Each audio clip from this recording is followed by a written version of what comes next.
Monsieur le Président, Madame la Commissaire, chers collègues.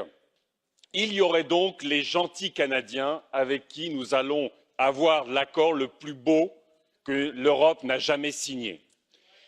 Mieux, grand hasard de l'histoire, nous signons cet accord alors qu'un dirigeant xénophobe, raciste, sexiste dirige les États-Unis et je voudrais vous rappeler, Monsieur Weber, que M. Trump est un conservateur élu par les Républicains. Il fait donc partie de votre famille politique à l'échelle internationale. Et puis, il y aurait de l'autre côté les salariés et leurs syndicats, les consommateurs et leurs organisations, la société civile et ces millions de personnes qui ont signé des pétitions. Il y aurait les PME et il y aurait ces parlementaires inaptes au bonheur que vous leur proposez. Rabougris sur eux-mêmes, repliés sur le vieux monde et l'espace ancien. Mais avez-vous oublié qui a négocié cet accord? C'est M. Harper, climato-sceptique, qui aujourd'hui conseille les multinationales. C'est M. Barroso, ancien président de la Commission européenne, qui aujourd'hui conseille Goldman Sachs. C'est M. De Gucht, ancien commissaire au commerce, qui aujourd'hui conseille les multinationales.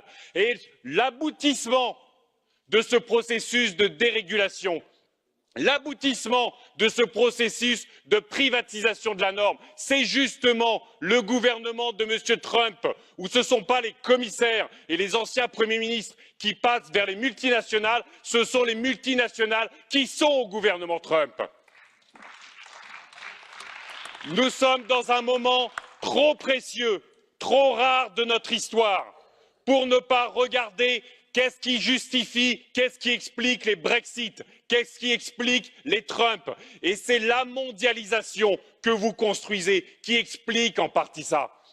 Vous alimentez le feu dont se nourrissent les extrêmes droites pour dire à quel point la globalisation, l'autre, la différence, c'est toujours mal. Il faut absolument construire, Madame la Commissaire, une globalisation de la régulation. Si nous ne voulons pas que l'Europe continue à se disloquer, si nous ne voulons pas des Brexit, si nous ne voulons pas plus de Trump, plus d'extrême droite, il nous faut faire de l'Europe le pilier de la régulation publique de la mondialisation. Ça veut dire des droits humains, des droits sociaux et l'environnement au-dessus des droits commerciaux et de l'investissement.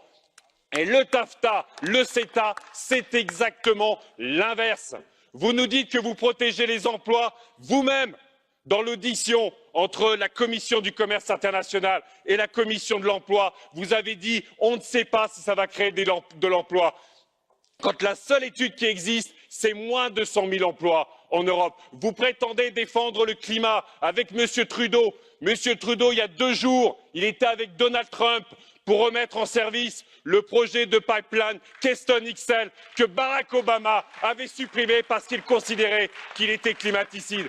C'est votre commission, madame, qui refuse de légiférer et de réglementer les perturbateurs endocriniens pour protéger la santé. Alors oui, nous voulons un partenariat avec les Canadiens, avec les Américains, avec tous les autres. Mais sur le climat, sur les droits sociaux, sur la lutte contre les paradis fiscaux, sur la supervision bancaire, et de tout ça, il n'y a rien dans ces accords. Rien dans ces accords.